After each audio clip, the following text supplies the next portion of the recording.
a statutory presumption against preemption of state medical regulations. And third, EMTALA's stabilization provision is limited to available treatments, which depends on the scope of the hospital staff's medical license. Illegal treatments are not available treatments. Add in this court's own presumption against preemption of state regulations, combine that with the need for clear and unambiguous spending clause conditions, and the administration's reading becomes wholly untenable. The administration's misreading also lacks any limiting principle. If ER doctors can perform whatever treatment they determine is appropriate, then doctors can ignore not only state abortion laws, but also state regulations on opioid use and informed consent requirements. That turns the presumption against preemption on its head and leaves emergency rooms unregulated under state law. It's unsurprising that no court has endorsed such an expansive view of EMTALA. And until Dobbs, nor had HHS. Everyone understands that licensing laws limit medical practice. That's why a nurse isn't available to perform open heart surgery, no matter the need, no matter her knowledge. The answer doesn't change just because we're talking about abortion. The court should reject the administration's unlimited reading of EMTALA and reverse the district court's judgment. I welcome the court's questions. Normally, when we have a preemption case, there's some relationship between the parties. Is the state being regulated by the federal government under EMTALA, or is the state engaged in some sort of quasi-contractual relationship? Yes, Your Honor. In this case, the state, Idaho, for example, has no state hospitals that participate with the emergency rooms in EMTALA. And so in this case, there isn't even a quasi-relationship. The parties being regulated by EMTALA here are hospitals and doctors. And I think your question is getting at the Armstrong issue. And we think that is a significant question. It wasn't part of the question presented. We think the Indiana amicus brief raises significant questions and deals with that argument well. But the question presented here is one of direct conflict between Idaho's law and EMTALA. And on that question, we don't think it's hard at all.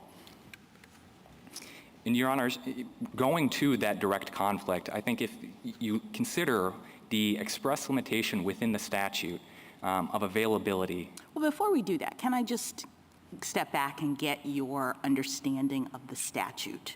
You made some representations as to how you see it working, and so let me tell you what I think, and then you can tell me whether you agree, disagree, or otherwise.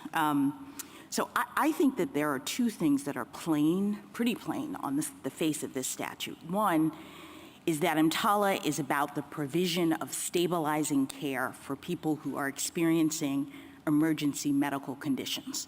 That's one thing I think the statute is doing. And I also think that it is operating to displace the prerogatives of hospitals or states or whomever with respect to that fairly narrow slice of the healthcare universe. This idea of emergency medical services is like one very minor part or small part of the sort of overall healthcare provision of healthcare. So what that means is that when a hospital wants to only provide stabilizing care in emergencies for people who can pay for it, for example, EMTALA says, no, I'm sorry, you have to stabilize anyone who's experiencing an emergency medical condition. Or when a hospital wants to provide stabilizing treatments to people who are experiencing only certain kinds of emergency conditions, EMTALA says, no, here's the list of conditions, and you have to provide stabilizing care for those people. Similarly, if a state says, look, it's our job to govern all of healthcare in our state, and we say that only certain kinds of healthcare can be given to people who are experiencing emergency medical conditions. We don't want whatever treatment, we want only certain kinds of treatment. EMTALA says, no, we are directing that as a matter of federal law, when someone presents with an emergency condition, they have to be assessed, and the hospital must do whatever is in its capacity to stabilize them. Is that your understanding of the statute? Partially, Your Honor. We agree that EMTALA does impose a federal stabilization requirement, but the question here is, what is the content of that stabilization requirement? And for that, you have to reference state law. Okay, well, I think what you just said is important, because when you concede that EMTALA imposes a stabilization requirement, it is this statute, the federal government, interfering, if you will, in a state's healthcare choices. So EMTALA is on its face a statute that says it's not all the state's way. There are federal requirements here. There is a requirement to stabilize emergency patients. And you agree with that? Yeah, Justice Kagan, we agree that EMTALA's purpose was narrow to bridge this gap that existed in some Okay, states. so I and mean, failure we to can treat. just take off the table this idea that, you know, just because it's a state and it's health care, that the federal government has nothing to say about it. The federal government has plenty to say about it in this statute. Now, you're right. Now there's a question of what's the content of this stabilization requirement. And as far as I understood your opening remarks, you say, well, this is left to the states. But if I'm just looking at the statute tells you what the content of the stabilization requirement is. It's to provide such medical treatment as may be necessary to assure within reasonable probability that no material deterioration of the condition is likely to occur if the person were transferred or didn't get care. So it tells you very clearly it's an objective standard. It's basically, it's a standard that clearly has reference to accepted medical practice, not just whatever one doctor happens to think. But here's the content of the standard. You have to stabilize. What does that mean? It means to provide the treatment necessary to assure within reasonable medical probability that no material deterioration occurs. Yeah, let me respond in two ways. First, the objective standard that you set forth there and that understanding is contrary to the administration's view. They say it is a totally subjective standard, and whatever treatment a doctor determines is appropriate. I think that's not true. I mean, I think you guys can argue about this yourself, but as I understand the Solicitor General's brief, and we'll see what the Solicitor General says, but the Solicitor General says it's not up to every individual doctor. This is a standard that is objective, that incorporates accepted medical standards of care. Well, and the more fundamental point is the definition that you quoted of stabilizing care in the operative provision in B1 is also textually, explicitly qualified by that which is within the staff and facilities available at a hospital. Yes, and so then That's quite right. That's quite right. It says within the staff and facilities available at the hospital. And if you just look at that language, I mean, it's absolutely clear that that's not a reference to what state law involves. The staff and facilities available. If you don't have staff available to provide the medical care, then I guess you can't provide the medical care. If you don't have the facilities available to provide the medical care, then you can't provide the medical care. A transfer has to take place for the good of the patient. This is a really important. The availability here, because it's the availability of staff and facilities. It's, do you have the right doctors? Do you have enough doctors? Do you have the right facilities? Or is it better for the patient to transfer them to the hospital a few miles away? You're exactly right. Do you have the right doctors? How do you answer that question except by reference to state licensing laws? But you absolutely can't do that. I mean, that's the sort of the initial point that I was trying to make, which is that the federal mandate is to provide stabilizing care for emergency conditions regardless of any other directive that the state has or the hospital has that would prevent that care from being provided. That's the work of the statute. Justice Jackson, that's not even HHS's conclusion. In the state operations manual, which they proffered on page 36 of the brief, it defines what makes a staff person available under the statute. And they say it has to. And does it say that they're not available if state law doesn't allow this procedure? It says they are available to the extent they are operating within the scope of their medical license. And that is our argument.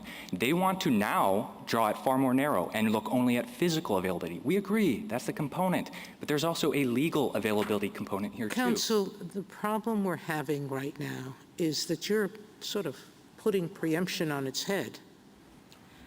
The whole purpose of preemption is to say that if the state passes a law that violates federal law, the state law is no longer effective. So there is no state licensing law that would permit the state to say, don't treat diabetics with insulin. treat them only with pills, metformin. And a doctor looks at a juvenile diabetic and says, without insulin, they're going to get seriously ill. And the likelihood, and I don't know what that means under Idaho law, we'll get to that shortly, because, I don't know, we believe this is a better treatment. Yeah. Federal law would say you can't do that. Medically accepted, objective medically accepted standards of care require the treatment of diabetics with insulin. The medically accepted obligation of doctors when they have women with certain conditions that may not result in death, but more than likely will result in very serious medical conditions, including blindness for some, for others the loss of organs, for some chronic blood strokes. Idaho is saying, unless the doctor can say in good faith that this person's death is likely, as opposed to serious illness, they can't perform the abortion.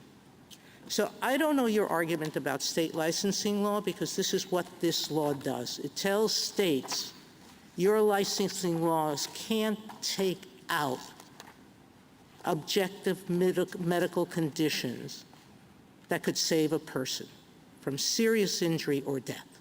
Yeah, I think there are two crucial responses to your point. Let me begin with the preemption point.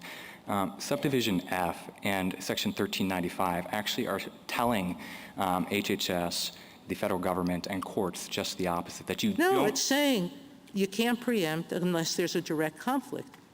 If objective medical care requires you to treat women who present the potential of serious medical complications, and the abortion is the only thing that can prevent that, you have to do it.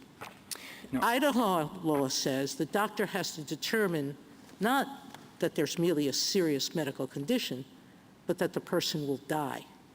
Yeah. That's a huge difference, counsel. Your Honor, we agree that there is daylight between how the administration is reading EMTALA and what Idaho's Defense of Life Act permits. We agree that there is a controversy here, but what I'm saying is that... No. There's more than a controversy.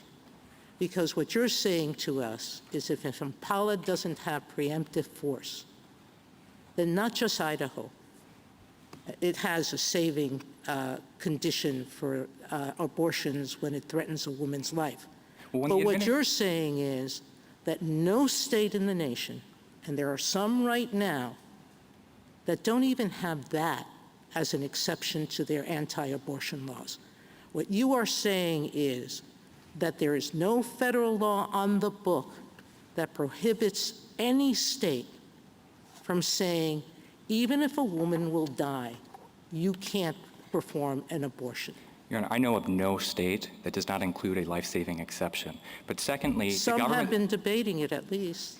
And if I find one, but your theory of this case leads to that conclusion. I think our point is that EMTALA doesn't address Does that very... your Could I, theory... could I hear your answer? Yeah. In the administration's reliance on a standard like best clinical evidence or some national norm, I think that's very fraught, because what it really is saying is the text itself doesn't address what stabilizing treatment is required. You go outside the text to professional standards that are floating out there that might change day to day, and that really boils down to a question between a conflict between what the ACOG says and what Idaho law says, and that's Thank you, Counsel. Actually, can I just clarify, because I'm not sure I understand. You know, sort of looking at this from a broader perspective, it seems to me that EMTALA says you must provide whatever treatment you have the capacity, meaning staff and facilities, to provide to stabilize patients who are experiencing emergency medical conditions. Idaho law seems to say you cannot provide that treatment unless doing so is necessary to prevent a patient's death to the extent the treatment involves abortion. Why is that not a direct conflict? You must in a certain situation, that's what the federal government is saying, and you cannot if it involves abortion, says Idaho.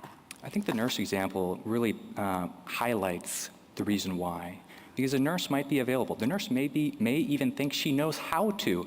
And under the flat must provision in EMTALA, the administration's reading would say, call her into action, put her into the operating room, and open the patient up. But Right, that is and not. Idaho would say, no, that's still a conflict. So fine, let's say the administration's position is that nurse can do it. Are you suggesting that federal law would not take precedence, would not preempt a state law that says, no, she can't? Well, whether federal law could do that is a different question than whether EMTALA here does do that. And I think the answer is clear that it doesn't. I mean, it's like the Gonzalez v. Oregon case, where the Controlled Substances Act, this court noted that that was the provisions there rely upon and assume a medical profession being regulated by state police powers. That's the same with EMTALA. EMTALA is a 4-page statute. Congress didn't attempt to address the standards of care for every conceivable medical treatment. It definitely didn't address the standards of care. It did leave that to the medical community. It said, Congress was not going to address every treatment for every condition. But it said, you do what is needed to assure non-deterioration. So I guess the question here is, do you concede that with respect to certain medical conditions, an abortion is the standard of care? No, because the standard of care in Idaho, there's a life-saving exception for certain abortions, and that is the standard of care. And the standard of care is necessarily set and determined by state. Well, I think you have to concede that with respect to certain medical conditions, abortion is the standard of care because your own statute, as interpreted by your own courts, acknowledges that when a condition gets bad enough such that the woman's life is in peril, then the doctors are supposed to give abortions. And the reason that that's true is that with respect to certain rare but extremely obviously important conditions and circumstances, abortion is the accepted medical standard of care. Isn't that right? Yes, and that was my point, that there is a life-saving exception under Idaho law. Now, the question here is... Now the question is it also the accepted standard of care when, rather than the woman's life being in peril, the woman's health is in peril? So let's take, all of these cases are rare, but within these rare cases, there's a significant number where the woman is, her life is not in peril, but she's going to lose her reproductive organs. She's going to lose the ability to have children in the future, unless an abortion takes place. Now, that's the category of cases in which EMTALA says, my gosh, of course the abortion is necessary to assure that no material deterioration occurs. And yet Idaho says, sorry, no abortion here. And the result is that these patients are now helicoptered out of state. Yeah. Your Honor, the hypothetical you raise is a very difficult situation. And these situations, nobody's arguing that they don't raise tough medical questions that implicate deeply theological and moral questions. And Idaho, like 22 other states, and even Congress and EMTALA, recognizes that there are two patients to consider in those circumstances. And the two-patient scenario is tough when you have these competing interests. That would be a good response if federal law did not take a position on what you characterize as a tough question. But federal law does take a position on that question. It says that you don't have to wait until the person is on the verge of death.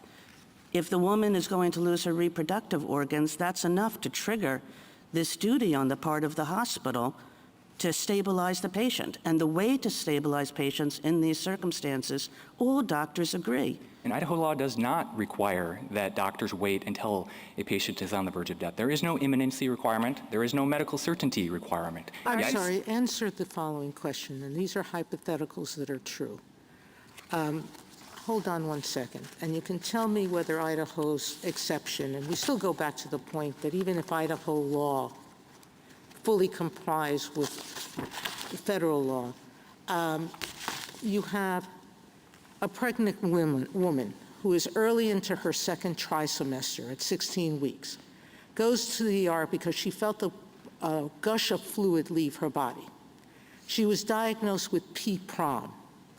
The doctors believe that a medical intervention to terminate her pregnancy is needed to reduce the real medical possibility of experiencing sepsis and uncontrolled hemorrhage from the broken sac. This is a story of a real woman. She was discharged in Florida because the fetus still had fetal tones, and the hospital said she's not likely to die, but there are going to be serious medical complications. The doctors there refused to treat her because they couldn't say she would die. She was horrified, went home. The next day, she bled. She passed out, thankfully taken to the hospital. There, she received an abortion because she was about to die. What you are telling us, is that a case in which Idaho, the day before, would have said it's okay to have an abortion? Under Idaho's life-saving exception, a doctor could in good faith, if the doctor could in good faith medical judgment determine. No, I'm asking you. The Florida doctor said, I can't say she's going to die. Yeah, and Your Honor, my point is If your that, doctor says, I can't with a medical certainty say she's going to die, but I do know she's going to bleed to death if we don't have an abortion, but she's not bleeding yet, so I'm not sure. the doctor doesn't need to have medical certainty. The Idaho Counsel, Supreme Court answer answered that yes question. or no. Cannot say that there's likely death. He can say there is likely to be a very serious medical condition, Yeah, like a hysterectomy. based on the Let me go to another one. Imagine a patient who goes to the ER with pre-prom, 14 weeks. Again, abortion is accepted. She was in and out of the hospital up to 27 weeks. This particular patient, had to deliver her baby. The baby died. She had a hysterectomy, and she can no longer have children. All right, you're telling me the doctor there couldn't have done the abortion earlier?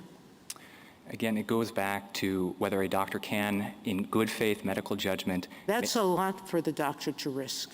Well, I think it's protective of doctor judgment, Your Honor. When Idaho law changed to make the issue whether she's going to die or not, or whether she's going to have a serious medical condition, there's a big daylight by your standards, correct? It is very case by case. The examples That's of the prom. problem. I'm kind of shocked, actually, because I thought your own expert had said below that these kinds of cases were covered. And you're now Yeah. saying they're not? No, I'm not saying that. That's just my point, Your Honor, is that. Well, you're hedging. I mean, Justice Sotomayor is asking you, would this be covered or not? And it was my understanding that the legislature's witnesses said that these would be covered. Yeah, and those doctors said if they were exercising their medical judgment, they could, in good faith, determine that life-saving care was necessary. And that's my point, is a subjective But some standard. doctors couldn't. Some doctors might reach a contrary conclusion, I think, is what Well- Justice Sotomayor is asking you. So And let if me- they reached the conclusion that the legislature's doctors did, would they be prosecuted under Idaho law? No. If they reached the conclusion that the Dr. Reynolds, Dr. White did, that these were What if life-saving. the prosecutor thought differently? What if the prosecutor thought, well, I don't think any good faith doctor could draw that conclusion, I'm going to put on my expert? And that, Your Honor, is the nature of prosecutorial discretion, and it may result in a case Does that Idaho put out any kind of guidance? You know, HHS puts out guidance about what's covered by the law and what's not. Does Idaho? There are regulations. DAPA has some regulations, but I think the guiding star here is the Planned Parenthood v. Wasden case, which is a lengthy, detailed treatment by the Idaho Supreme Court of this law. And it made clear, the court made clear, that there is no medical certainty requirement. You do not have to wait for the mother to be facing death. Counsel, Thank you, counsel. What happens if a dispute arises with respect to whether or not the doctor was within the confines of Idaho law or wasn't? Is the doctor subjected to a review by a medical authority? Exactly how is that evaluated? Because it's an obvious concern if you have an individual exception for a doctor, and we're having a debate about is that covered by your submission that nothing in Idaho law prohibits complying with EMTALA. I mean, who makes the decision of whether or not something's within or without? So, I mean, I imagine there are two ways the law can be enforced, or at least two. The Board of Medicine has a licensing oversight over a doctor, and the Idaho Supreme Court made clear that that doctor's medical judgment is not going to be judged based on an objective standard, what a reasonable doctor would do. That's not the standard. The second way would be if What is the standard? The doctor's good faith medical judgment, which is subjective. And that's not subject to review by any medical board? If there's a complaint against the doctor that his standards don't comply, let's say he's the only doctor at the particular emergency room, and he has his own particular standard? What the Idaho Supreme Court has said is that you may consider another doctor's opinion only on the question of, was it a pretextual medical judgment, not a good faith one. Thank you. Justice Thomas? Justice Alito? Well, I would think that the concept of good faith medical judgment must take into account some objective standards, but it would leave a certain amount of leeway for an individual doctor. That was how I interpreted what the state Supreme Court said. Now, you have been presented here today with very quick summaries of cases and asked to provide a snap judgment about what would be appropriate in those particular cases. And honestly, I think you've hardly been given an opportunity to answer some of the hypotheticals, but would you agree with me that if a medical doctor who is an expert in this field were asked, bang, bang, bang, what would you do in these particular circumstances, which I am now going to enumerate, the doctor would say, wait, this is not how I practice medicine. I need to know a lot more about the individual case. Would you agree with that? Absolutely. And ACOG has, in the case of prom, for example, ACOG doesn't just knee-jerk say an abortion is the standard of care. ACOG itself says that expectant management is oftentimes the appropriate standard of care. And so these are difficult questions that turn on the facts that are on the ground between the doctor as he is assessing them with his medical judgment that he's bringing to bear, but is also necessarily constrained by Idaho law. Just like every other area of the practice of medicine, state law confines doctor judgment in some ways. Thank you. Justice Sotomayor? There is a difference between stabilizing a person who presents a serious medical condition requiring stabilization than a person who presents with a condition, quoting Idaho's words, where there is a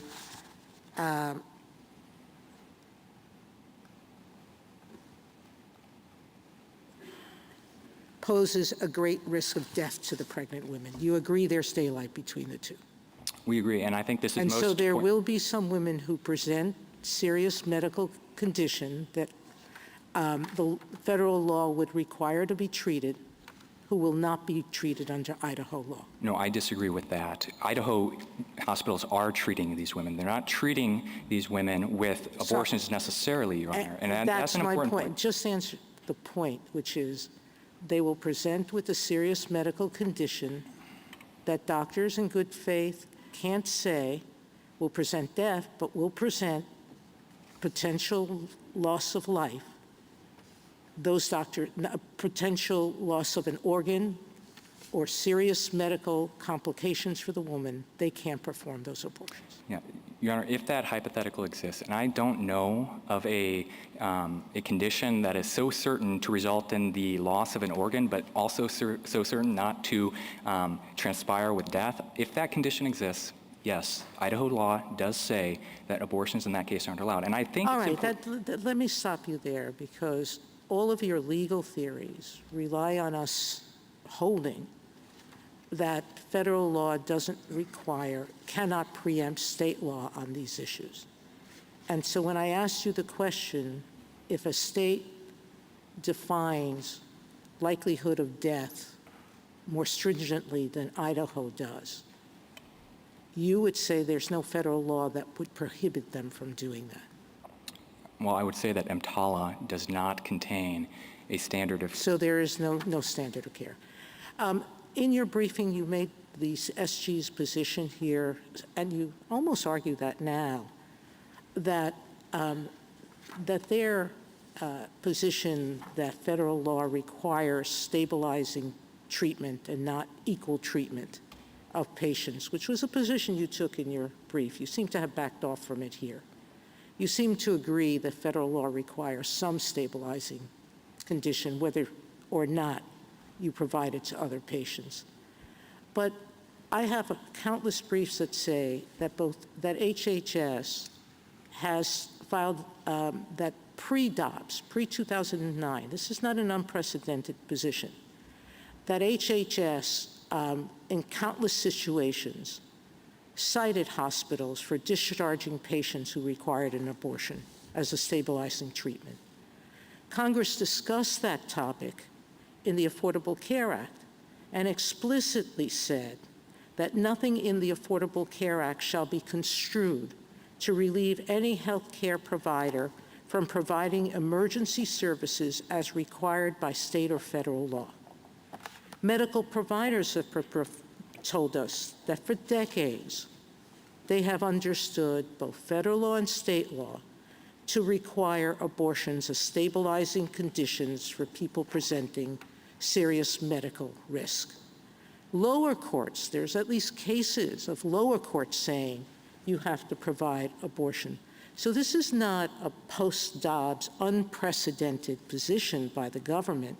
It absolutely is. In footnote 2, the administration cites to 2 spreadsheets that contain 115,000 rows of enforcement instances.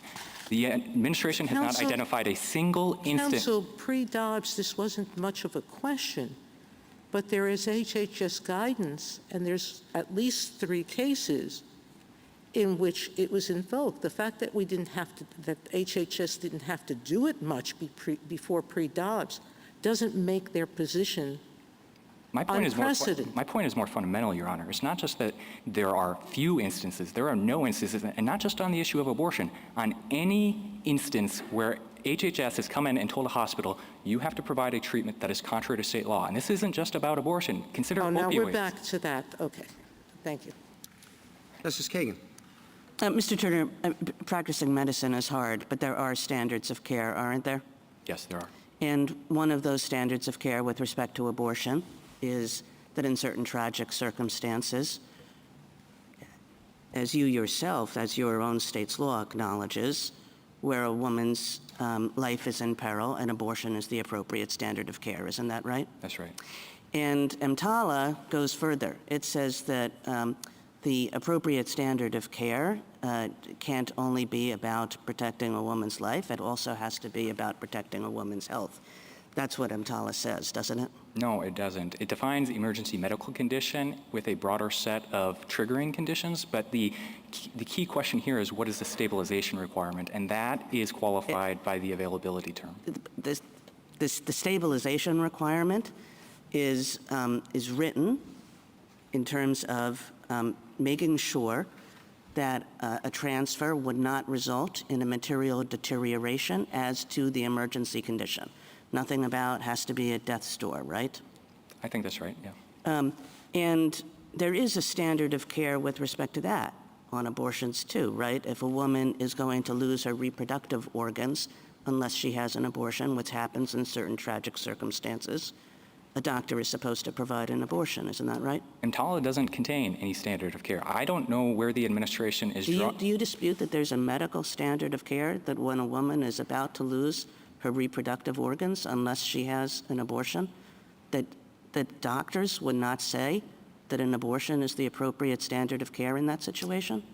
Your Honor, what I dispute is that there is a national uniform standard of care that requires a top-down approach in all states. Idaho has set its own standard of care, and it has drawn the line on a difficult question, and it's inconceivable to me to think that Congress attempted to answer this very fraught, complicated question in 4 pages of the U.S. Code. It did not. Congress said, as to any condition in the world, if an emergency patient comes in, you're supposed to provide the emergency care that will ensure that that patient does not see a material deterioration in their health. And always That's what Congress said. And the abortion exceptionalism here is on the part of the state. saying we're going to accept that with respect to every other condition, but not with respect to abortion. Abortion isn't where exceptional. we will not comply with the standard of care that doctors have accepted. Your Honor, abortion isn't exceptional. There are numerous cases where states intervene and say the standard of care in this circumstance for this condition is X, not Y. Opioids, for example, in New Jersey, a doctor cannot stabilize chronic pain with more than a 5-day supply of opioids. In Pennsylvania, it can be 7. In other states, there's no limit. Their reading of EMTALA requires that those limitations get wiped out and you impose a national standard. There are numerous other instances where states are coming in and saying, in our state, the practice of medicine must conform to this standard. And Idaho has done that with abortion, it's done it with opioids, it's done it with marijuana use. There are countless examples, Your Honor.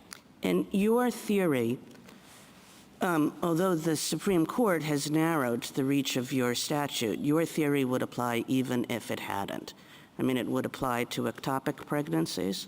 It would apply even if there were not a death exception.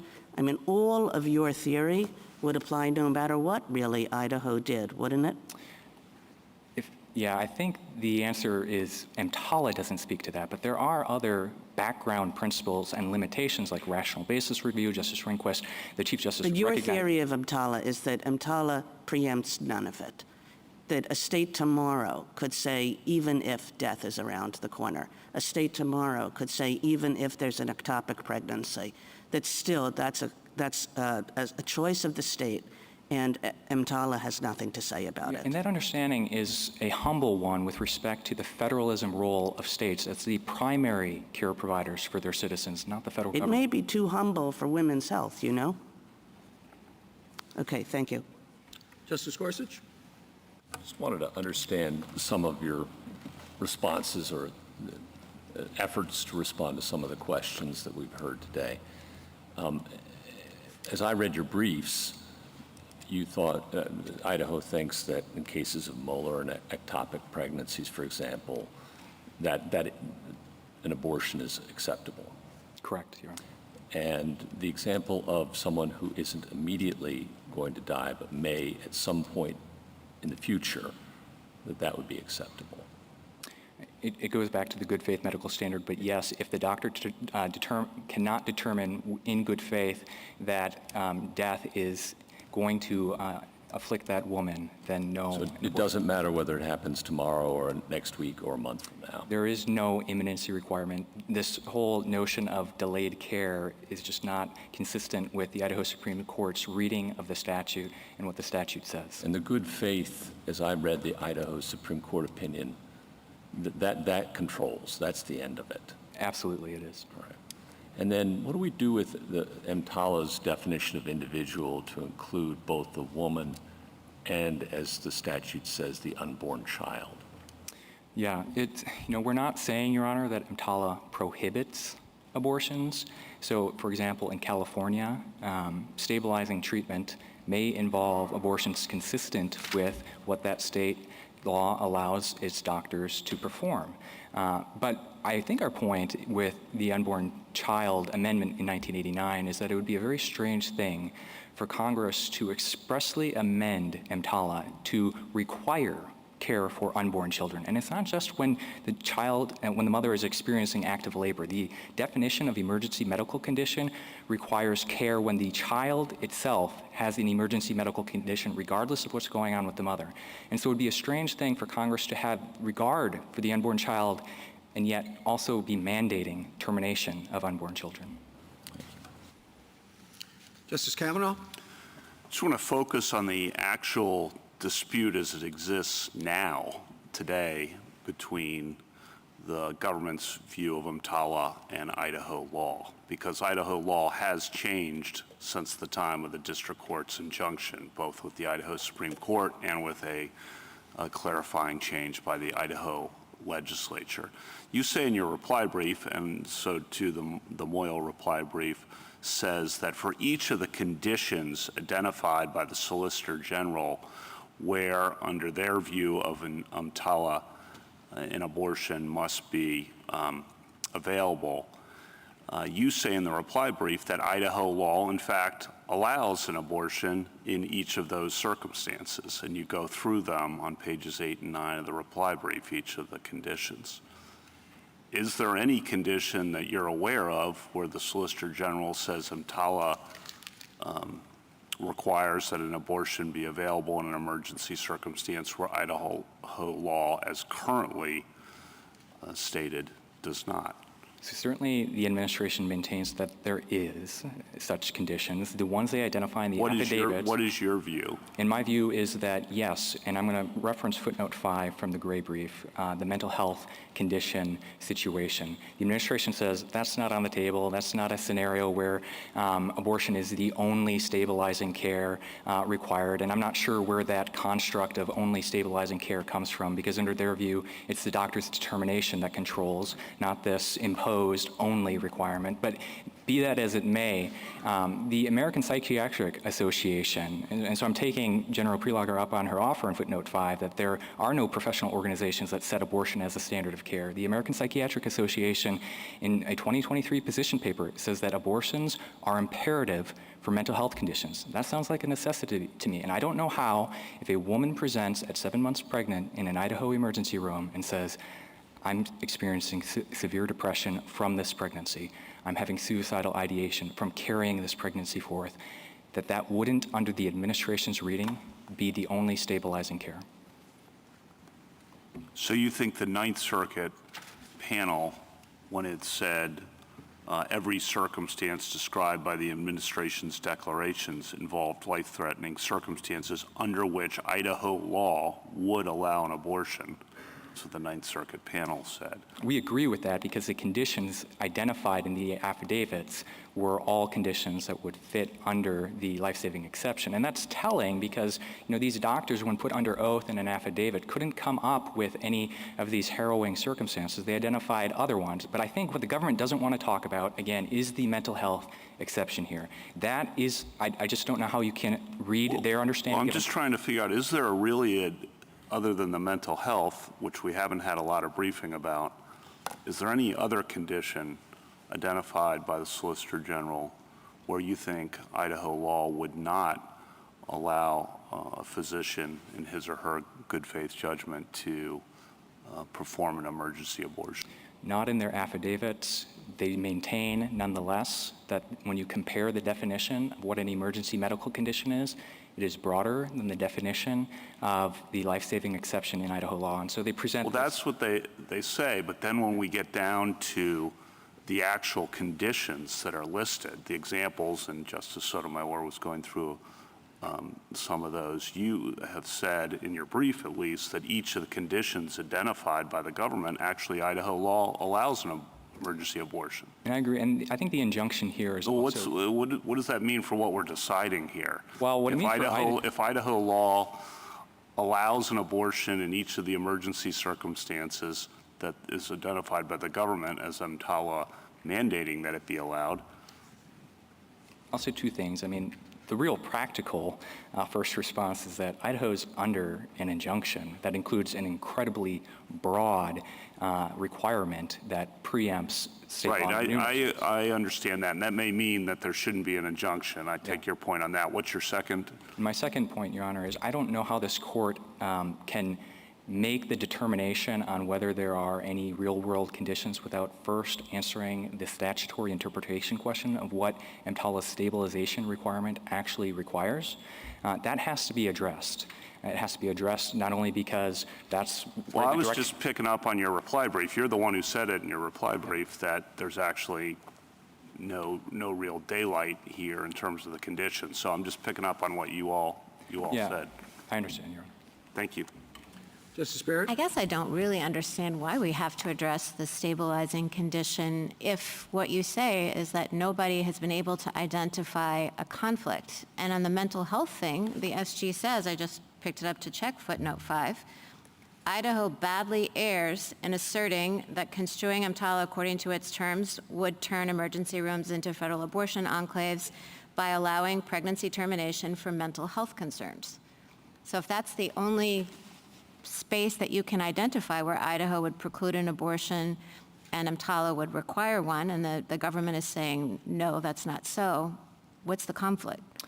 Well, I mean, of course, we think we win whether you find no factual conflict and therefore the injunction But has to why? go away. Why are you here? I mean, you know, the government says, they if you sued us, say, Your well, Honor. hold on a second, you're here because there's an injunction precluding you from enforcing your law.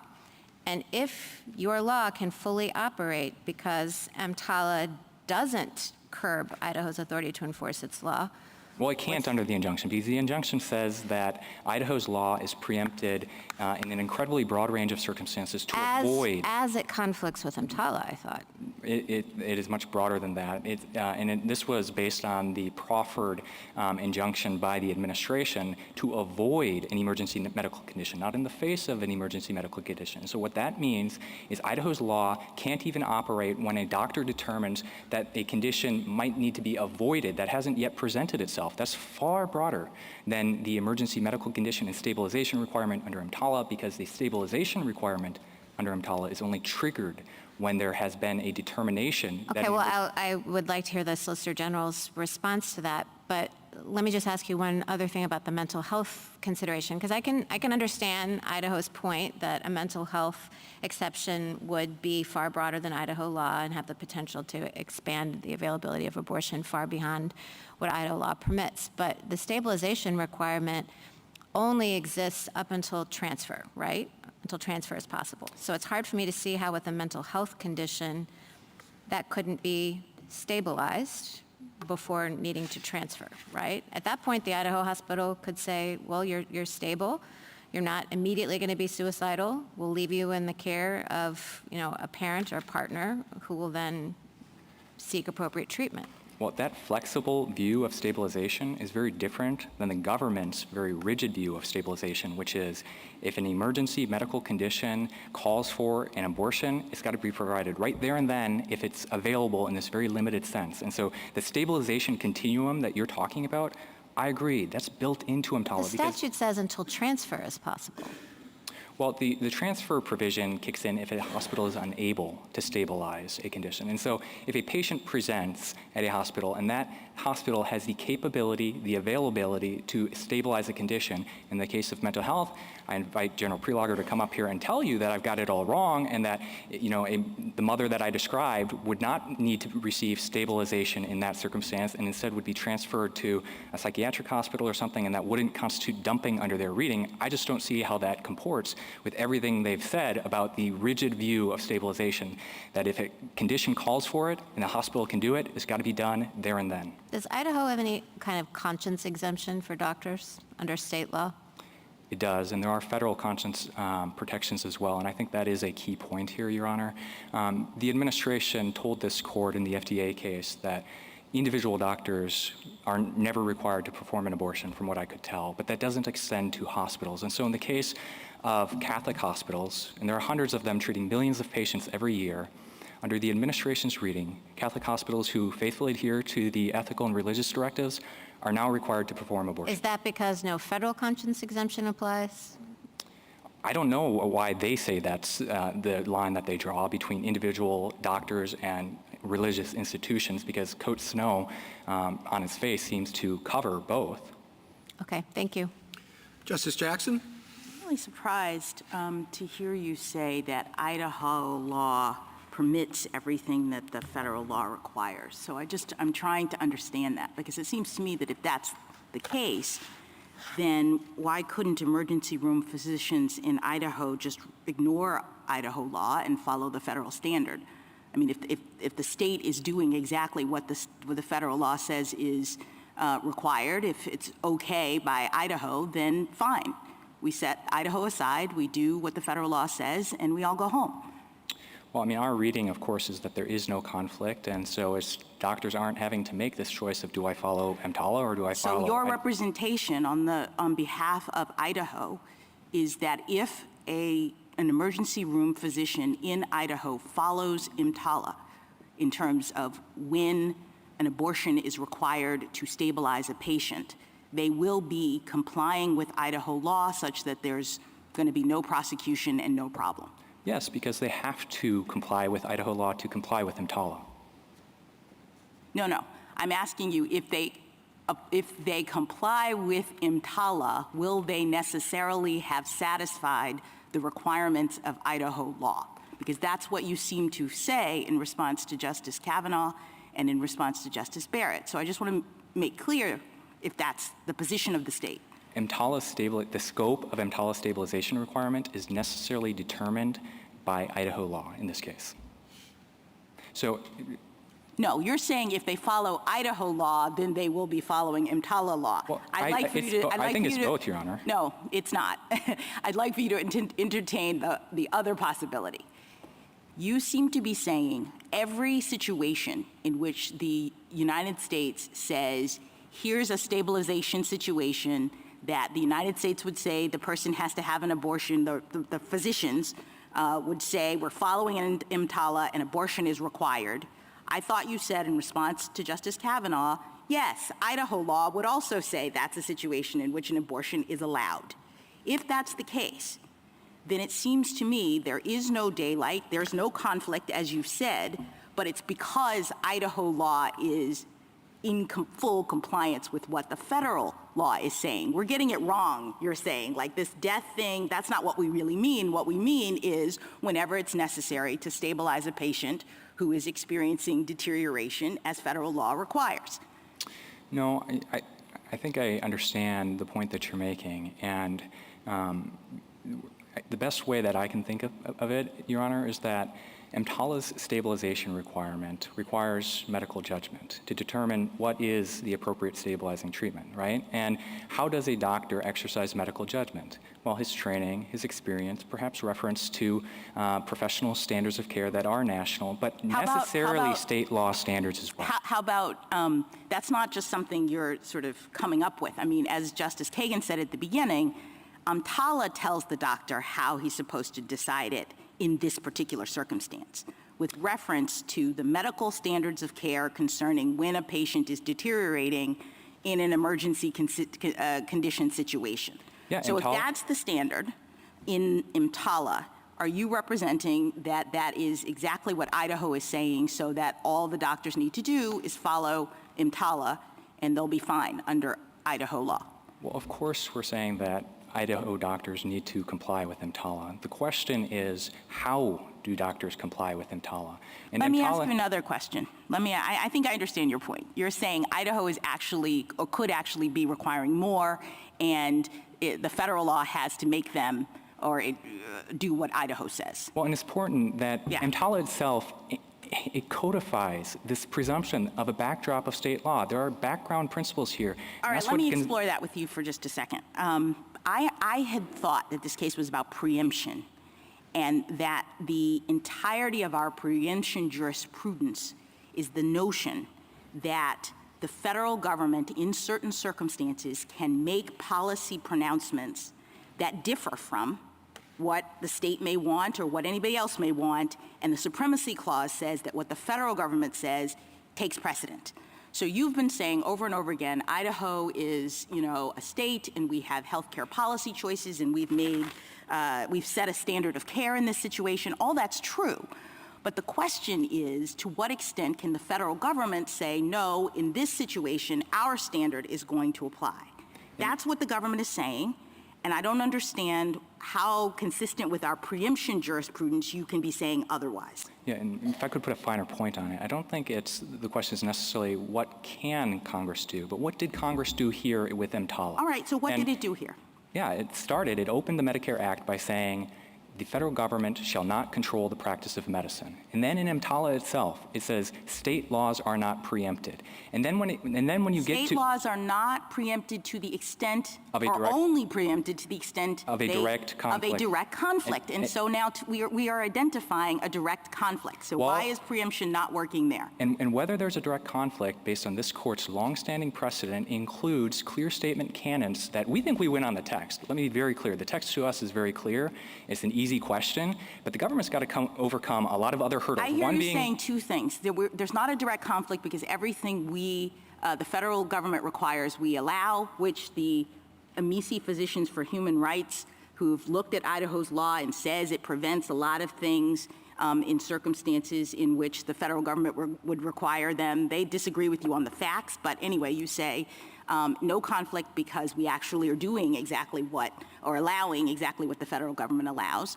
And you say no conflict because the federal government in this situation wanted states to be able to set the standards. And I guess I don't understand how that's even conceivable given this standard, given this statute that is coming in to displace state prerogatives. And if I can't convince you on the second, let me add a third. Yes, please. And they're the clear statement canon. So the spending clause condition nature of this requires Congress to speak clearly and unequivocally that it is imposing a abortion mandate. That's not here in the statute. And secondly, But this doesn't court's that make presumption. abortion different? I mean, what do you mean? They say provide whatever is necessary to stabilize. So you're saying they'd have to say provide whatever is necessary, including abortion? That's the only way that is taken account of here? No, what I'm saying is when we go and look at the phrase available and what it means, the administration is saying, well, they're adding this tag that says consistent with state law. And we're saying, no, under the clear statement canon is the presumption against preemption. What Congress would need to do if it wanted to preempt this very traditional area of state law is to put a tag regardless of state law, and that is missing. Thank you. Thank you, counsel.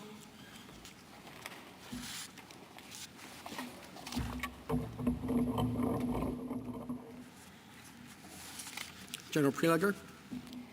Mr. Chief Justice, and may it please the court.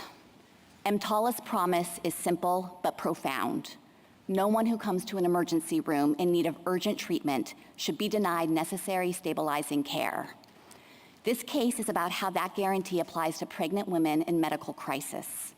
In some tragic cases, women suffer emergency complications that make continuing their pregnancy a grave threat to their lives or their health.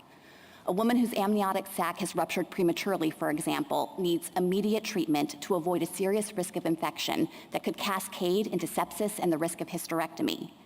A woman with severe preeclampsia can face a high risk of kidney failure that could require lifelong dialysis. In cases like these, where there is no other way to stabilize the woman's medical condition and prevent her from deteriorating, EMTALA's plain text requires that she be offered pregnancy termination as the necessary treatment. And that's how this law has been understood and applied for decades. That usually poses no conflict with state law. Even states that have sharply restricted access to abortion after Dobbs generally allow exceptions to safeguard the mother's health. But Idaho makes termination of felony punishable by years of imprisonment unless it's necessary to prevent the woman's death. I think I understood my friend today to acknowledge several times that there is daylight between that standard and the necessary stabilizing treatment that EMTALA would require. And the Idaho Supreme Court recognized the same thing when it specifically contrasted the necessary to prevent death exception and said it was materially narrower than a prior Idaho law that had a health exception that tracked EMTALA. The situation on the ground in Idaho is showing the devastating consequences of that gap. Today, doctors in Idaho and the women in Idaho are in an impossible position. If a woman comes to an emergency room facing a grave threat to her health, but she isn't yet facing death, doctors either have to delay treatment and allow her condition to materially deteriorate, or they're airlifting her out of the state so she can get the emergency care that she needs. One hospital system in Idaho says that right now it's having to transfer pregnant women in medical crisis out of the state about once every other week. That's untenable, and EMTALA does not countenance it. None of petitioners' interpretations fit with the text, and so they have tried to make this case be about the broader debate for access to abortion in cases of unwanted pregnancy. But that's not what this case is about at all. Idaho's ban on abortion is enforceable in virtually all of its applications. But in the narrow circumstances involving grave medical emergencies, Idaho cannot criminalize the essential care that EMTALA requires. I welcome the court's questions. General, are you aware of any other spending clause legislation that preempts criminal law? With respect to criminal law in particular, Justice Thomas, I'm not immediately thinking of relevant cases. We have a whole string side of cases in our brief at page 46 that reflect times where the court has recognized the preemptive force of spending clause legislation, including in situations where the funding restrictions apply to private parties. So that could include the Coventry Health case, for example.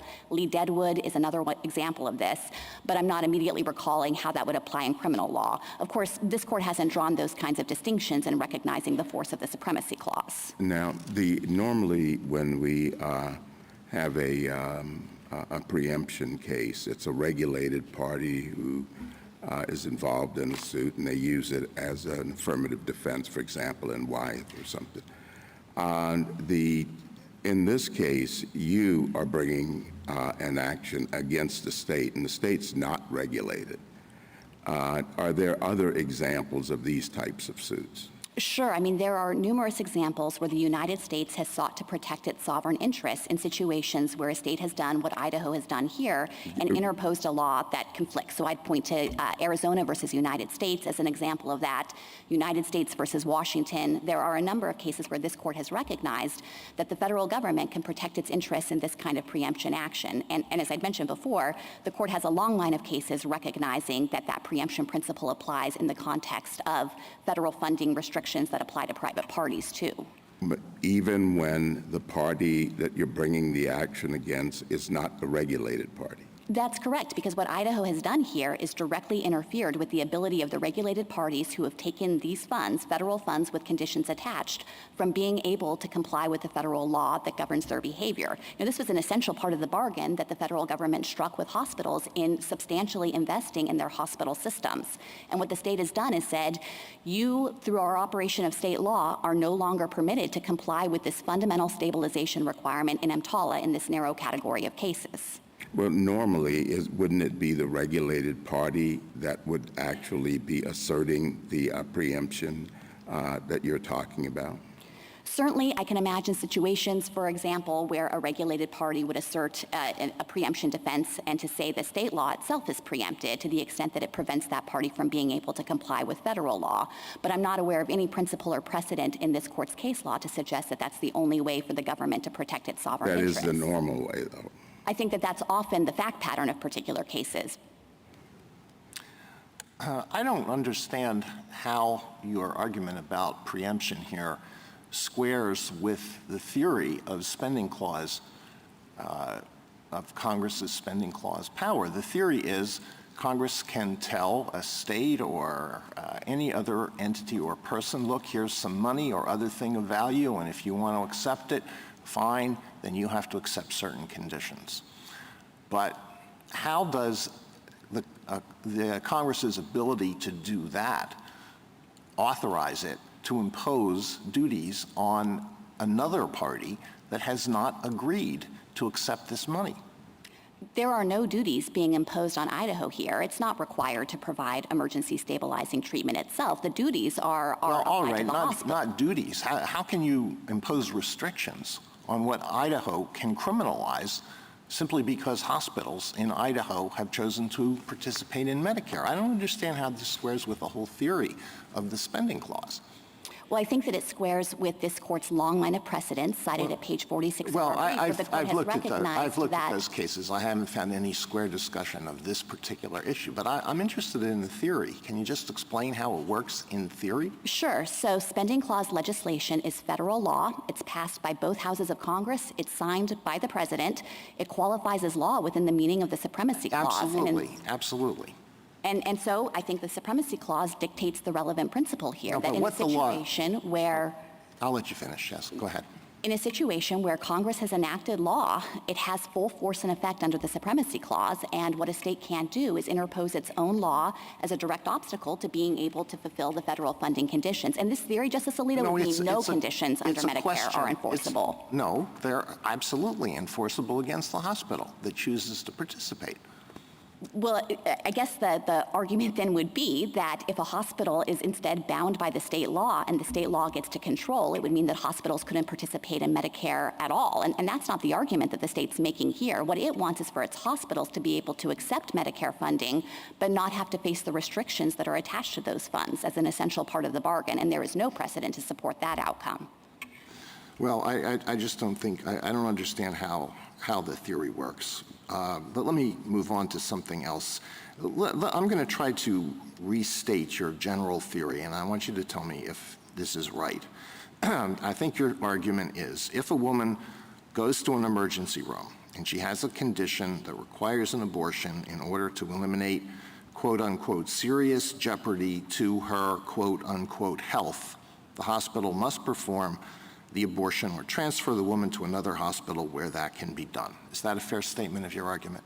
So it includes not just serious jeopardy to her health, but obviously also serious dysfunction of her bodily organs or serious impairment of a bodily function. And the other caveat I would make is that it would require pregnancy termination only in a circumstance where that's the only possible way to stabilize her and prevent that cascade of health consequences. Does this apply at any point in pregnancy? So the pregnancy complications that we have focused on generally occur in early pregnancy, often before the point of viability. There can be complications that happen after viability, but there the standard of care is to deliver the baby if you need the pregnancy to end because it's causing these severe health consequences for the mom. Well, what if it occurs at a point where delivering the baby is not an option? You're out of the third trimester, but it's really not an option to deliver the baby. You said that you're in the third trimester? No, I'm sorry, out of the first trimester. So if you're contemplating a situation where delivery is not an option, then I think in that circumstance, if the only way to prevent grave risk to the woman's health or life is for the pregnancy to end and termination is the only option, then yes, that's the required care that EMTALA has through its stabilization mandate. But critically, in many of these cases, the very same pregnancy complication means the fetus can't survive regardless. I understand that. There's not going to be any way to sustain that pregnancy. Let me ask you squarely the question that was discussed during Mr. Turner's argument. Does the term health in EMTALA mean just physical health, or does it also include mental health? There can be grave mental health emergencies, but EMTALA could never require pregnancy termination as the stabilizing care. Why? And here's why. It's because that wouldn't do anything to address the underlying brain chemistry issue that's causing the mental health emergency in the first place. This is not about mental health generally. This is about treatment by ER doctors in an emergency room. And when a woman comes in with some grave mental health emergency, if she happens to be pregnant, it would be incredibly unethical to terminate her pregnancy. She might not be in a position to give any informed consent. Instead, the way you treat mental health emergency is to address what's happening in the brain. If you're having a psychotic episode, you administer antipsychotics. Well, I really want a simple, clear-cut answer to this question so that going forward, everybody will know what the federal government's position is. Does health mean only physical health, or does it also include mental health? With respect to what qualifies as an emergency medical condition, it can include grave mental health emergencies, but let me be very clear about our position. That could never lead to pregnancy termination because that is not the accepted standard of practice to treat any mental health emergency. Does the term serious jeopardy in E11 little I mean an immediate serious risk, or may a risk of serious consequences at some future point suffice? The standards is defined in terms of whether you need immediate medical treatment. And so the relevant question is, in the absence of immediate medical treatment, are you going to have this serious jeopardy to your health, dysfunction of your organs, will your bodily system start shutting down? So it is pegged to the urgency of acute care in an emergency room. So it has to be immediate. The relevant standard under the statute is phrased in terms of whether these consequences will occur without immediate treatment. Yes, so it's focused on the interaction between having some kind of urgent health crisis that takes you to an emergency room in the first place, and then how proximate these consequences are likely to be. Well, there are two different things there. Whether the woman is in immediate jeopardy, or whether the woman needs immediate care in order to eliminate jeopardy at a later point. So I understand your answer to be that the woman need not be in immediate jeopardy, but if she doesn't get care right away, jeopardy at some future point may suffice. So the statutory standard itself is focused on immediate health risks. It's looking at the possibility that if the woman doesn't get treatment then and there, what will happen, what will reasonably be expected to occur is that her organs could start shutting down, or she might lose her fertility or have other serious health consequences. It is focused on this temporal link between the immediate need for treatment, which is, I think, reflective of the fact that Congress was narrowly focused on this emergency acute medical situation. Do the terms impairment to bodily functions or serious dysfunction of any bodily organ or part refer only to permanent impairment or dysfunction? Does it also refer to temporary impairment or dysfunction? I think it can also refer to temporary impairment, but I'm not sure that it's easy to parse the two. For example, a lot of times a pregnant woman in distress, she might start suffering liver damage or kidney malfunction, and you don't know ex ante whether that's going to be permanent or not. The instruction that Congress gave in EMTALA is you need to stabilize to guard against those very serious health risks. General, I'd like to, just understand kind of the scope of your argument here on the Supremacy Clause and how it operates in your mind, putting aside this case. Could the federal government condition the receipt of funds on hospitals that they comply with medical ethics rules provided for by the federal government, a medical malpractice regime, and a medical licensing regime, such that effectively all state medical malpractice laws, all state medical licensing laws would be preempted? And you're imagining that this is regulatory action or that Congress has passed a statute creating kind of a federal malpractice regime? You call it. I mean, I think I have a broad view of Congress's authority to enact statutes, and so what I'd want to assess in that situation is, whether Congress is acting pursuant to one of its enumerated powers. Spending clause. It was all spending clause. Yeah, so I think that very likely Congress could make those kinds of judgments and attach conditions to the receipt of federal funds. And, in Medicare, there are substantial all conditions. Hospitals in the state and effectively transforms the regulation of medicine into a federal function. There might be a point at which this court thinks that it's really encroaching on the state's prerogatives in ways that are inconsistent with our constitutional structure, but I don't think we're anywhere close to that in this But do you case. see any bounds just in principle? I think the bounds, would have to come from this court's case law concerning federalism principles. The court has said in cases like Gonzalez versus Oregon that, of course, the federal government has authority to comprehensively regulate on health and safety, including with respect to medical care. And so I don't think that there's any principle of exclusive governance of this area by the state. But obviously, I'm sure you could construct hypotheticals that really seem to be the federal government entirely taking over a state function, and maybe that would be subject to a different principle. Yeah. EMTALA and Medicare allow the federal government to enforce the EMTALA dictate through civil monetary penalties. That's correct, yes. And also you can terminate the Medicare agreements if a hospital violates EMTALA, in your view? Yes, generally the hospital is given the opportunity to come into compliance and to develop a plan to ensure that there won't be future EMTALA violations. It would obviously be an extreme sanction to terminate Medicare funding, but that is a possibility.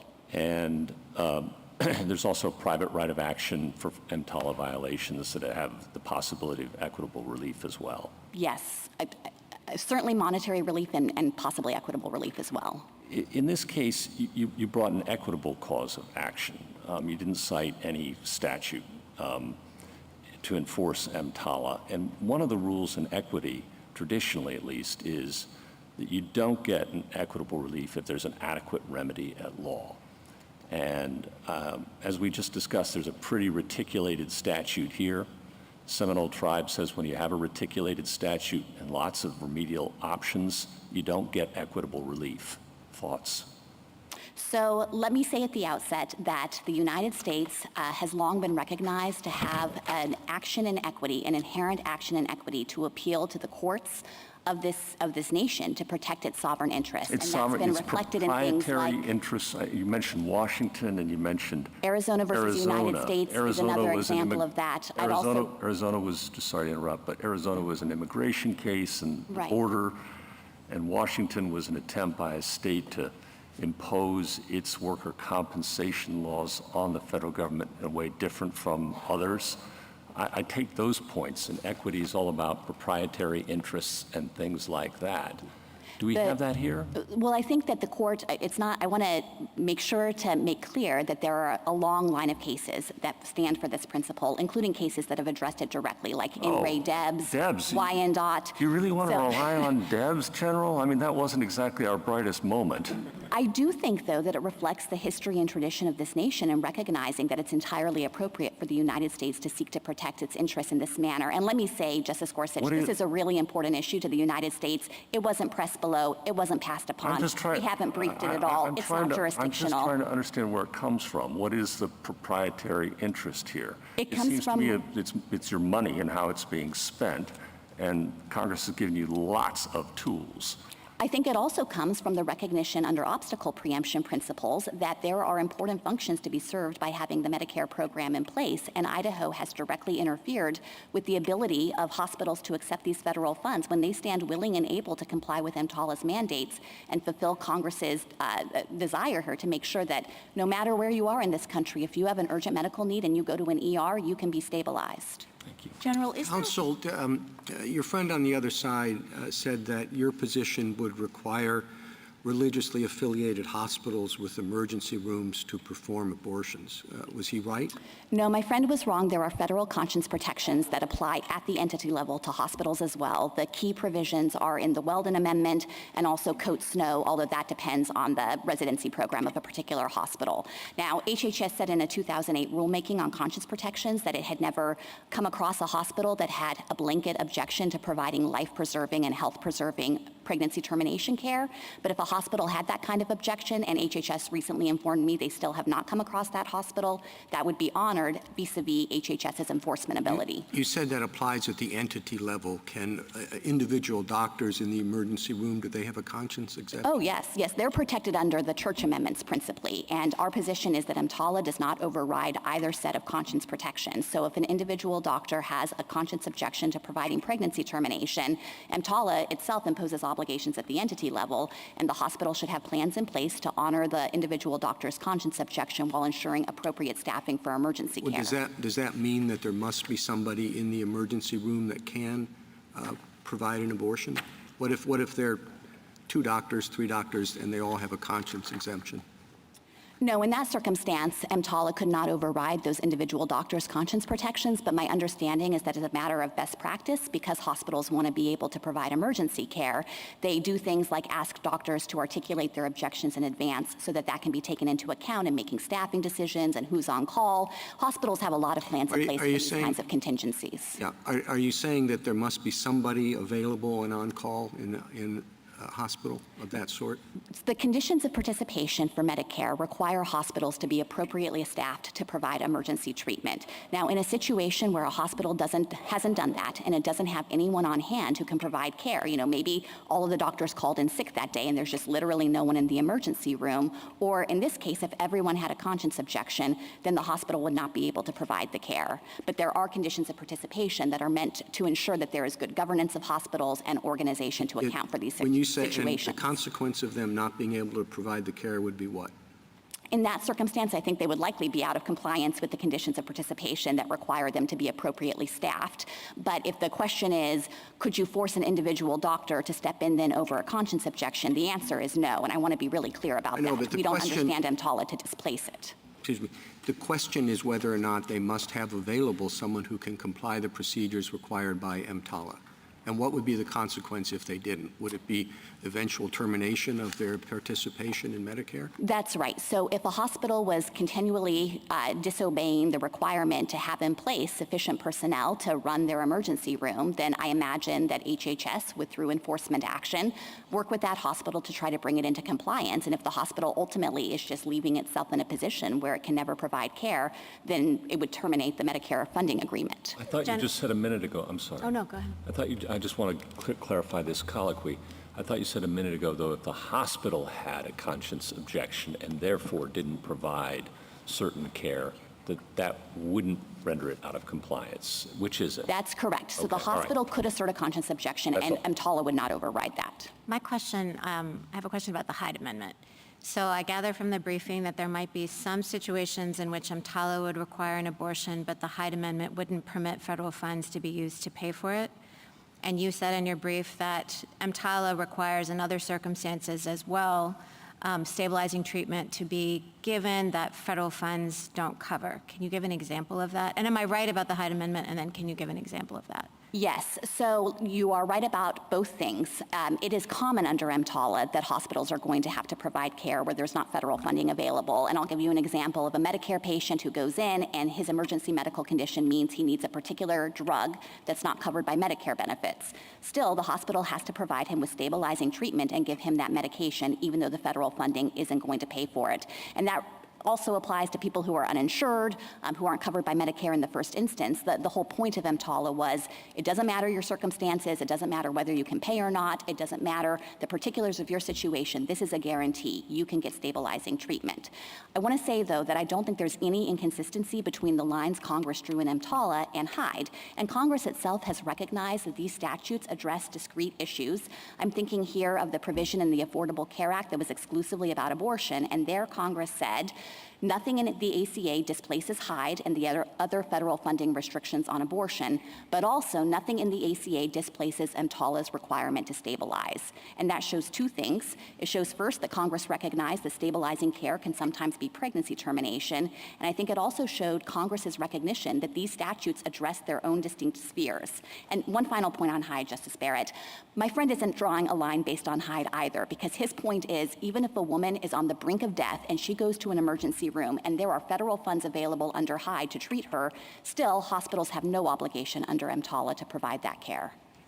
So what about the colloquy I was having with your friend about what stabilizing treatment entails? Let's imagine a situation in which a woman is, 10 weeks and is told that if you carry this pregnancy to term, it could have, consequences for your health, but you just would need to abort before, say, 15 weeks, something like that. So there's not an immediacy, so she's stable when she leaves the hospital. But in Idaho, there's no place else that she can go, at least until she's 15 weeks. What is the federal government's position then? I think, if I'm understanding the hypothetical correctly, that she likely wouldn't have an emergency medical condition in the first place, because the definition of having an emergency medical condition is that without immediate treatment, you will reasonably be expected to have serious dysfunction of your organs or serious impairment of your bodily functions. And so in that situation where a woman is somewhat high risk, maybe she has certain complications where doctors can say there's some danger with continuing this pregnancy, I don't think that creates the kind of emergency medical condition that EMTALA is aimed at. Okay, last question, and this is about the spending clause issue. So it does seem odd, and I think kind of what some of the questions are getting at, it does seem odd that through a side agreement between a private entity and the federal government, the private entity can get out of state law, right? So in another administration, would it be possible then, in reliance on the spending power, for Congress to say, any hospital that takes these funds cannot perform abortions, or any hospital, despite state law requiring, a state constitutional amendment requiring abortion to be available? Is that possible? Or, with gender reassignment surgery? I mean, you can imagine it kind of going back and forth through spending clause litigation in ways that would be unusual.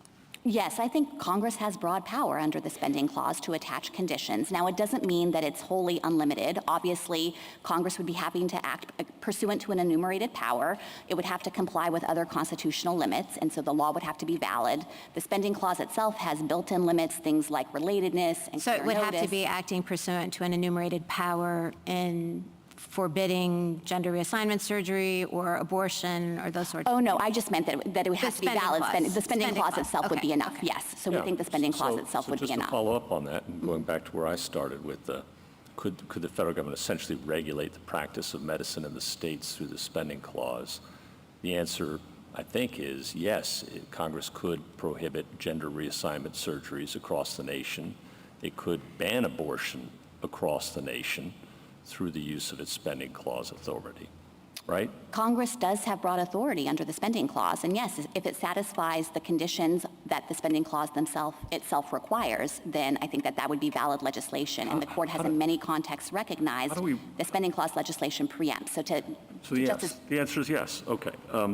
So how do we reconcile that with the statement in 1395 that nothing in this subchapter allows a federal officer to exercise any control over the practice of medicine?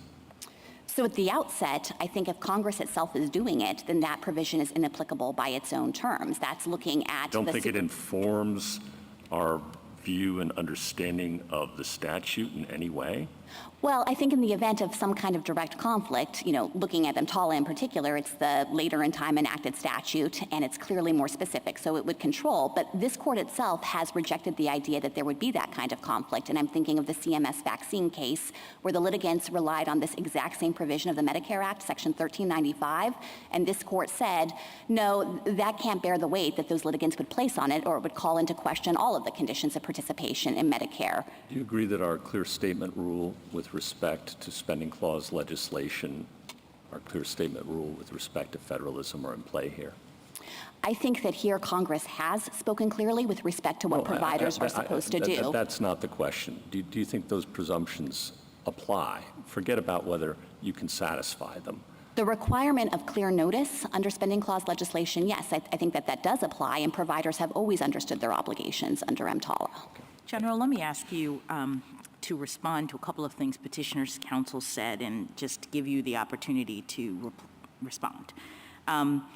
He suggested or said that you haven't identified a circumstance in which something that EMTALA requires Idaho wouldn't allow.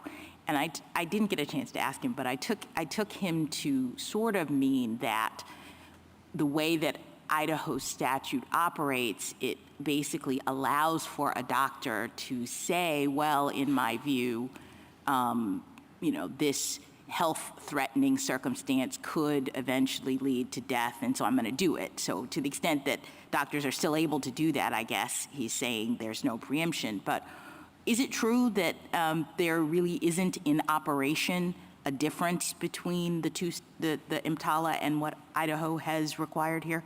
No, that is gravely mistaken on three levels. It's inconsistent with the actual text of the Idaho law, it's inconsistent with medical reality, and it's inconsistent with what's happening on the ground. And this is a really important point, so let me try to unpack this. On the text itself, Idaho's law only allows termination if it's necessary to prevent death, and that is textually very narrow compared to what EMTALA requires, with the category of harm to begin with. In Idaho, doctors have to shut their eyes to everything except death, whereas under EMTALA, you're supposed to be thinking about things like, is she about to lose her fertility? Is her uterus going to become incredibly scarred because of the bleeding? Is she about to undergo the possibility of kidney failure? So I think that is one critical distinction. The other critical textual distinction is the idea of necessity. Under Idaho law, you have to conclude that death will necessarily result, which is also materially different, and the Idaho Supreme Court specifically recognized it. Second, with respect to the actual medical reality here, there are numerous conditions that we are worried about where a doctor's immediate concern is not death. That's a far more remote possibility. They're thinking about the health circumstances that EMTALA guards against. And let me give you two examples. The first is PPROM, premature rupture of the membranes. We have declarations at 594 that explain this in detail, and also at JA 615 to 617. What the doctors explain there, this is Dr. Fleischer and Dr. Cooper, is a woman comes in with PPROM, her sac is ruptured, there's no chance the fetus is going to be able to survive, but at that point she doesn't have active signs of infection, and so until she deteriorates, you can't think she's close to death. What you're worried about is she will become infected, she might develop sepsis, she might have these dramatic consequences for her future, but it's not about death. So I think that is one example where you can't do it. And then finally, just the actual practice on the ground. Women in Idaho today are not getting treatment. They are getting airlifted out of the state to Salt Lake City and to neighboring states where there are health exceptions in their laws because the doctors are facing mandatory minimum 2 years in prison, loss of their license, criminal prosecution. The doctors can't provide the care because until they can conclude that a prosecutor looking over their shoulder won't second guess that maybe it wasn't really necessary to prevent death. Thank you, counsel. Justice Thomas? Justice Alito? We've now heard, an hour and a half of argument on this case, and one potentially very important phrase in EMTALA has hardly been mentioned. Maybe it hasn't even been mentioned at all, and that is EMTALA's reference to the woman's quote-unquote unborn child. Isn't that an odd phrase to put in a statute that imposes a mandate to perform abortions? Have you ever seen an abortion statute that uses the phrase unborn child? It's not an odd phrase when you look at what Congress was doing in 1989. There were well-publicized cases where women were experiencing conditions, their own health and life were not in danger, but the fetus was in grave distress and hospitals weren't treating them. Well, so what Congress did is that have you seen abortion statutes that use the phrase unborn child? Doesn't that tell us something? It tells us that Congress wanted to expand the protection for pregnant women so that they could get the same duties to screen and stabilize when they have a condition that's threatening the health and well-being of the unborn child. But what it doesn't suggest is that Congress simultaneously displaced the independent pre-existing obligation to treat a woman who herself is facing grave life and health consequences. Well, let's walk through the provisions of the statute that are relevant to this issue regarding the status and the potential interests of an unborn child. Under B1, if a woman goes to a hospital with an emergency medical condition, that's the phrase, the hospital must either stabilize the condition or, under some circumstances, transfer the woman to another facility.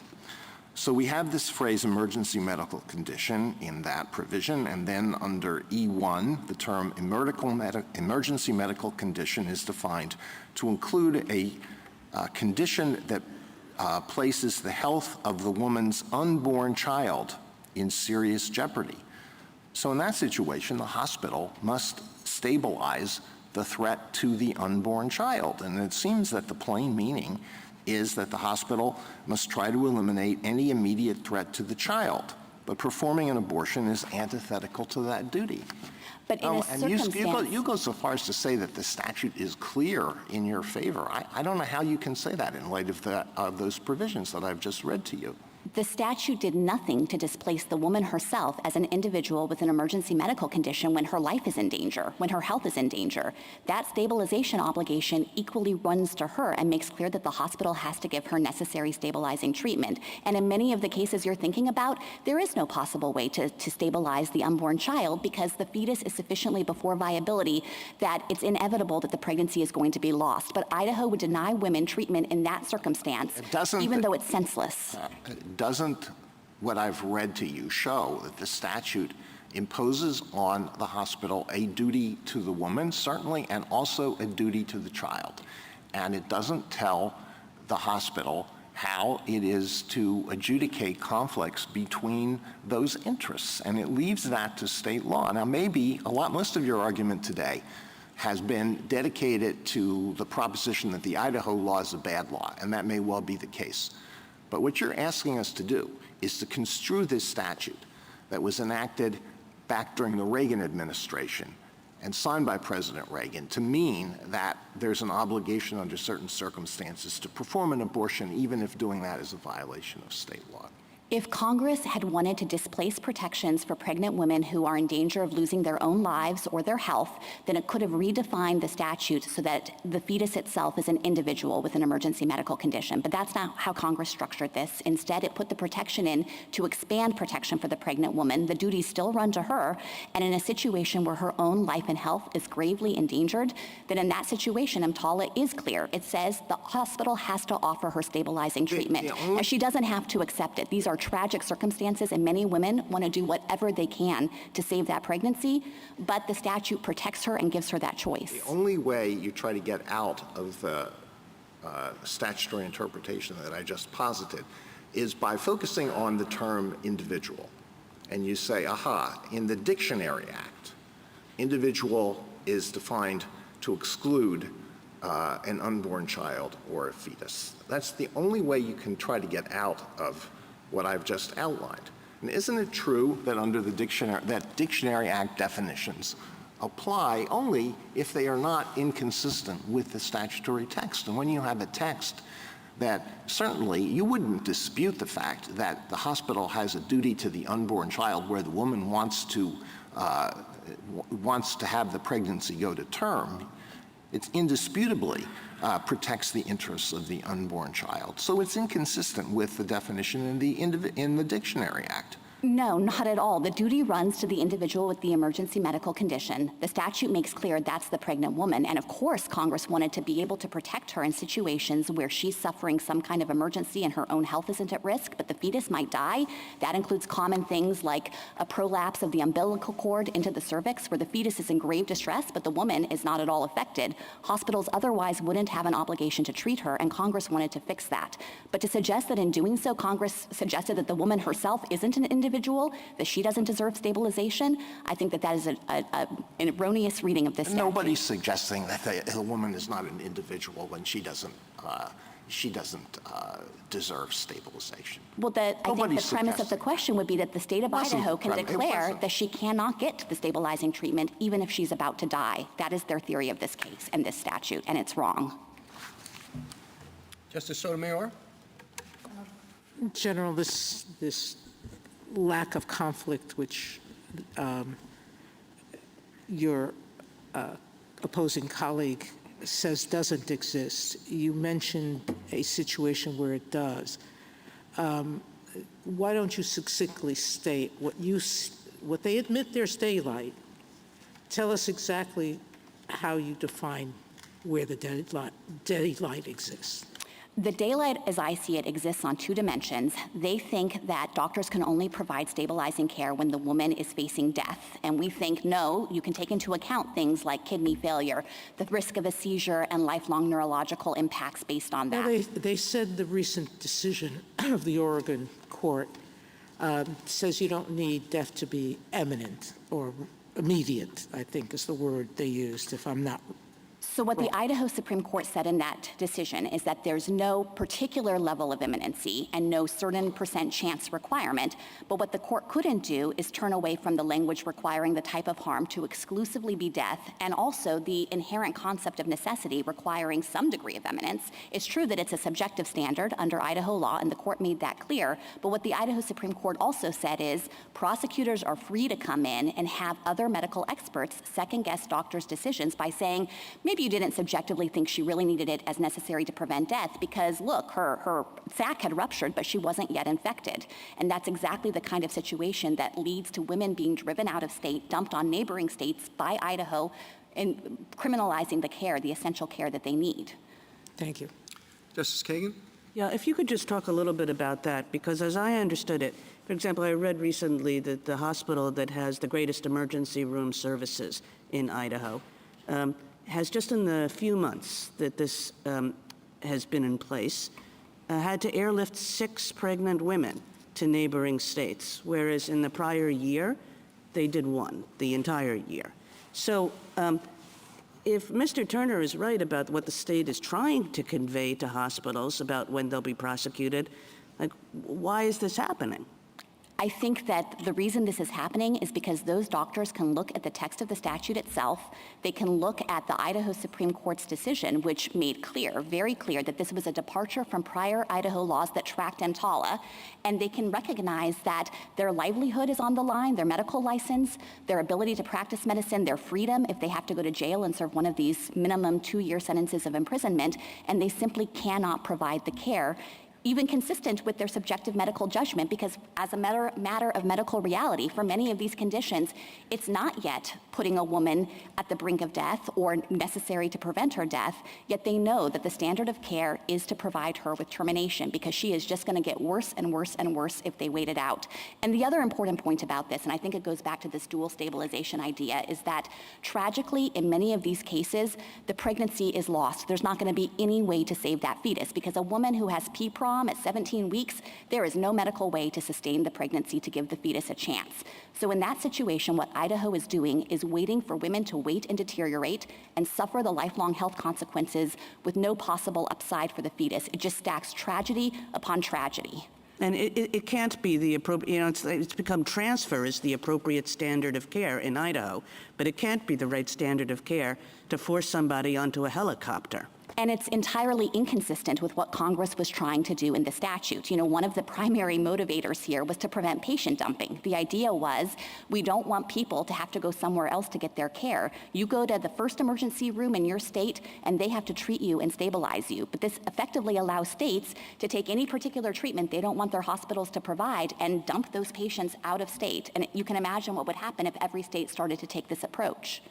A question on the spending clause questions that you've been asked. I mean, what would, if you accepted some of these theories, what would the consequences of something like that be that we would have to worry about? I think that it would call into question any number of federal spending statutes that provide funds to private parties, and there are a bunch of them. You know, there's the Medicare system itself, which is, of course, a major federal spending program. There are funds provided under Title VI, under Title IX, a lot of federal statutes out there that give funds to private parties and insist on conditions of compliance with the federal funding restrictions. And if the court were to suddenly say that can't preempt contrary state law, then I think that it would seriously interfere with the ability of the federal government to get its benefit of the bargain in those spending programs. And you mentioned before that this question has never been a part of this case. That's right. They did not make these arguments in the lower court. They briefly referred to the spending clause, but I don't understand them to have pressed this argument specifically. And so I think that the lower courts did not address it. I think the district court said in a footnote, they briefly referred to it in a footnote of their brief, and it's essentially waived. Thank you. Justice Kavanaugh? You've touched on what's happening on the ground, and that's an important consideration and answer to the question of what's happening. But Idaho is representing, and I just want to get your answer on this, that, as I counted, 9 conditions that have been identified by the government where EMTALA would require that an abortion be available. An abortion is available under Idaho law, and that's in the reply brief. Now, are there other conditions? You've ruled out mental health. Are there other conditions you would identify, or are you just saying that that's not really happening on the ground? I think that's part of your answer, but I just want to get a fuller answer on that. It certainly isn't happening on the ground. These are the conditions that we're worried about. And I think the problem with my friend's theory that Idaho law would permit it is that you just can't square it with the text of the statute. You know, What state if of they're, Idaho is... keep going. Well, I just wanted to say they're not the ultimate authority on what the Idaho law means. That's the Idaho Supreme Court, of course, and it has addressed this issue in the Planned Parenthood case. And I think it's really significant that in Planned Parenthood, the Idaho Supreme Court expressly contrasted this statute with other statutes that contain health-preserving measures and recognized this was a total departure from that. The legislature wanted to focus exclusively and more narrowly on a necessary to prevent death exception. So I think that essentially means that the Supreme Court of Idaho has already touched on this issue, and it's no wonder then that doctors who are facing these kinds of pregnancy complications where in their medical judgment it's not necessary to prevent death yet, but the woman is going to suffer serious health consequences, their hands are tied and they can't provide that care under the Idaho law. If what's on page 8 and 9 of the reply brief were Idaho law, would there be a problem still? So if we had an authoritative Idaho Supreme Court decision that said Idaho law allows for termination in the circumstances where EMTALA would require it, yes, of course, then the conflict goes away. But I can't imagine the court would say that because, of course, here... That's not quite what 8 and 9 say, but I take your point on that. Separate question, different category. I think one of the themes on the other side is that this law passed in 1986 was a very important law addressing a very important problem, namely the problem where hospitals were turning away poor and uninsured patients who came in for emergency care. And the idea was that can't happen. We can't allow hospitals in this country to turn away poor and uninsured people in emergencies. But their theme is that the law was not designed contextually to deal with abortion or other specific kinds of care.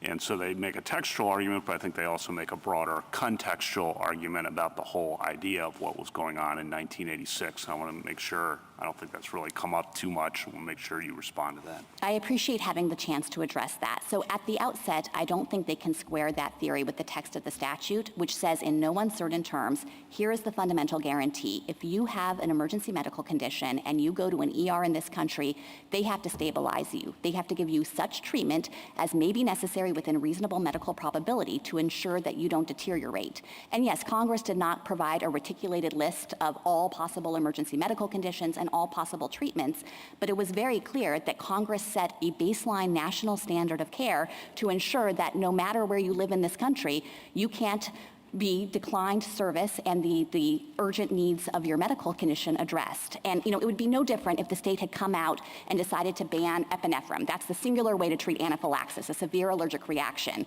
That would violate the statute, and we would be up here making exactly the same arguments because Congress didn't want that. If you have anaphylaxis and you go to an ER anywhere around this country, they're going to give you epinephrine, and Congress mandated that. And I don't see any way to try to draw lines around to exclude pregnancy complications in the very narrow but tragic circumstances where the only way to address the woman's condition and prevent material deterioration is for the pregnancy to end. Thank you. Justice Barrett?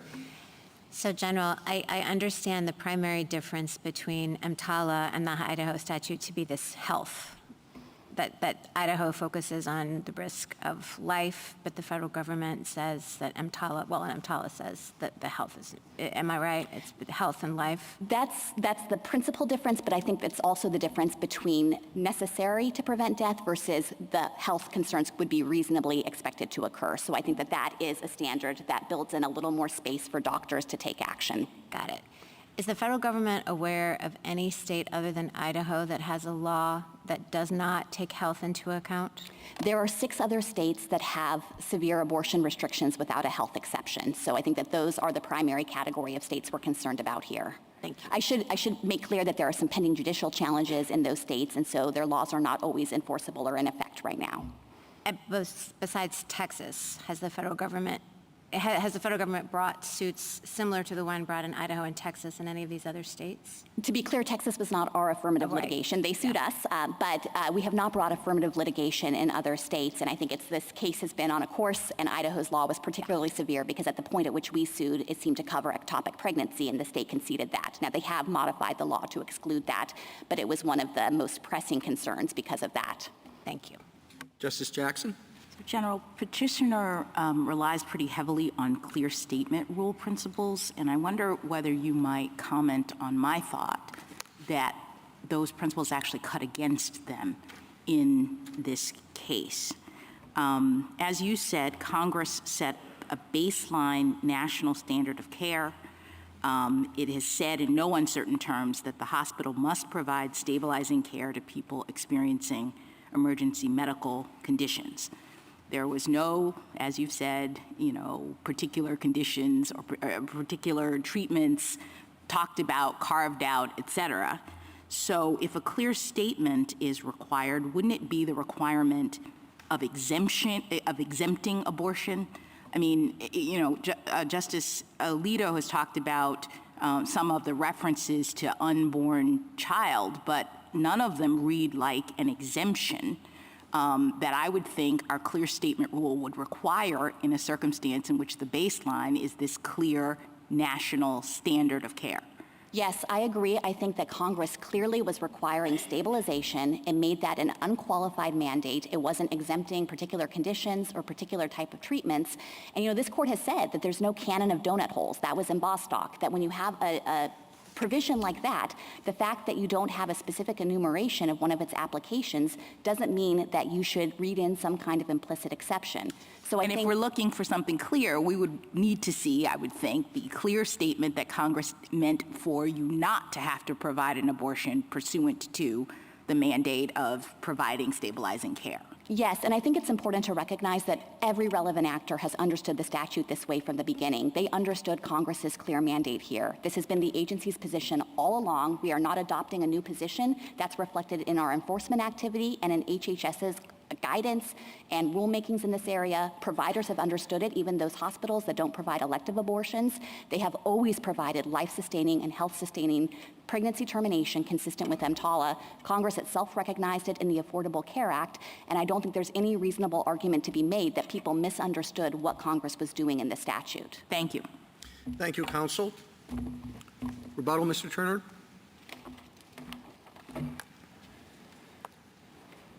Thank you, Your Honors. EMTALA takes state law practice of medicine standards as it finds them. As Justice Gorsuch noted, that's what Section 1395 says.